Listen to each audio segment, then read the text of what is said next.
was a great lunch. Yeah, I had a ball. It was a good crowd. Yeah. You think It's there about was 40 people. You think 40? Yeah. Yeah, and man, they do a good lunch here at the Renaissance. The Renaissance. I've never heard of it before until I got lost getting here. But, you know, yeah. Yeah. Yeah, it's a good place. Well, one of the things I've really enjoyed about this campaign is getting to know people like you, and we share a lot in common. Yes, sir, we do. We're both vets. Yes, sir. Band of brothers. Band of brothers. War vets. War vets, there you go. And, but we got some differences. Yeah. You know, my background is Scot-Irish, and Mine is Mexican-Irish. Mexican-Irish, there you go. So where were you born? I was born in Mission, Texas. Mission, Texas, yeah. Yeah. Well, one of the things that I had hoped would come up today and didn't was immigration. Yeah. How do you feel about that whole thing? Well, I look at it, you know, I paid a lot of money to get my wife here from Germany. You know, I mean, almost $3,000 just to give her a little green card to come over here. And then I get over here and I find out these people are, when I got here, they were trying to make everybody that's already here legal, you know. And I says, don't they get to pay anything? You know, and then I hear that the border's completely open. They walk in and walk out, and, you know, and I said, that shouldn't be. We have laws. How does that make you feel? It makes me feel really bad because I think that you have to earn, you know, you have to go through your own, like I had to go with her through the German government to give her permission to leave, and I had to get with the American government to allow her in. Yeah. You know, and I paid money for all that. Well, and, you know, the history of America is so wealthy in what immigrants have brought. Yes. You know, like my wife, a second-generation Italian, little paisan, fireball, and but her grandparents came here. None of them spoke English, and all they brought with them was a suitcase. And then her dad, they put him through medical school. Yeah. You know, and so Phyllis now doesn't even speak Italian, and she regrets that because we took our honeymoon in Italy, and you know, and she's got a heritage that she's proud of, but that her family is fully engaged in American society. And well, I think that's a great model for what we need to do.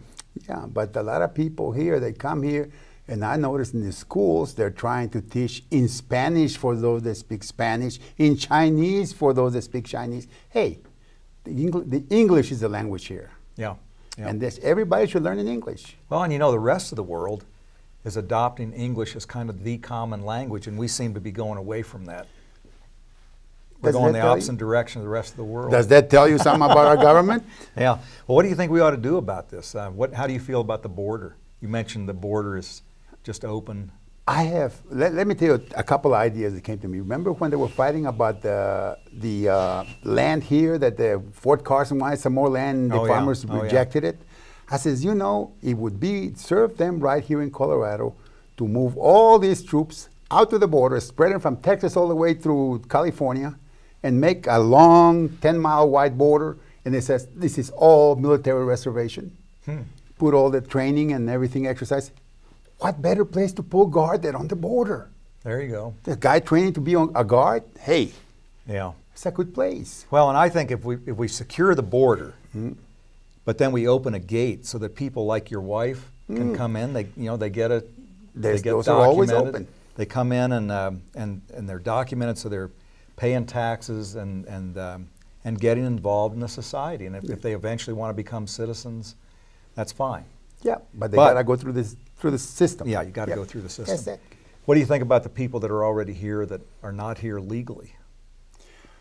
If they don't, if they don't have a job, or they're just living out of the welfare or something, I say it's cheaper to just give them a ticket back home, send them back home, and if they want to come back, come into the regular route. There you go. They already have a history that they've been here. They've been good citizens or not outlaws. Sure, we'll sign them in. They've already been here. Let them in. Yeah, but come back and be illegal. Yeah, I mean legal, not illegal. Well, yeah, going through the system, becoming a legal person. System. Yeah, yeah, and you know that there's a lot of resistance to that, but I talk to people like you, like my son married into a Hispanic family over in the San Luis Valley. Yeah.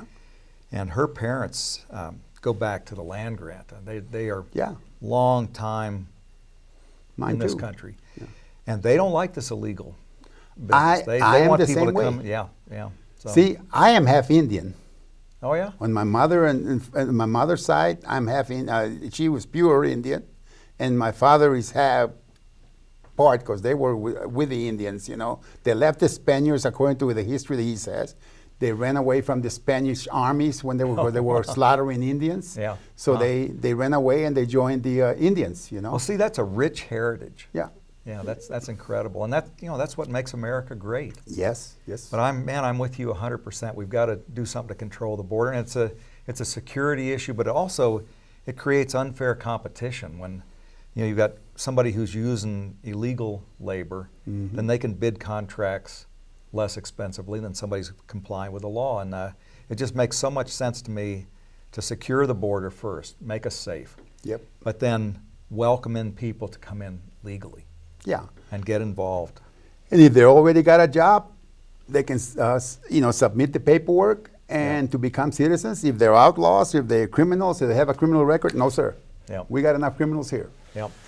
Well, it's powerful to have people like you kind of join in my campaign. I can't tell you how much I appreciate you sitting down and talking to me about this. Well, I tell you, the first time I heard you talk, and I saw you wearing your cap, and I knew you were a soldier, and I says, I'm used to hearing a soldier for 5 minutes, and I can tell you if he's good, bad, or evil, or immaterial, or whatever.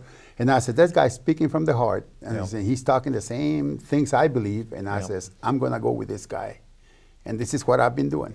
Band of brothers. Yes, sir. All right. What I do want to do is, as we get in the fight with John Salazar, get in that you told me you've got a bus or something we're going to ride. Oh, man, that's going to be powerful. Yeah. You driving down the road, we'll have banners and everything. Yeah, but I'm not going to wear a cap for you. Okay. A cowboy hat I will. All right. Okay. All right. Good. Thanks. Thank you very much. See ya.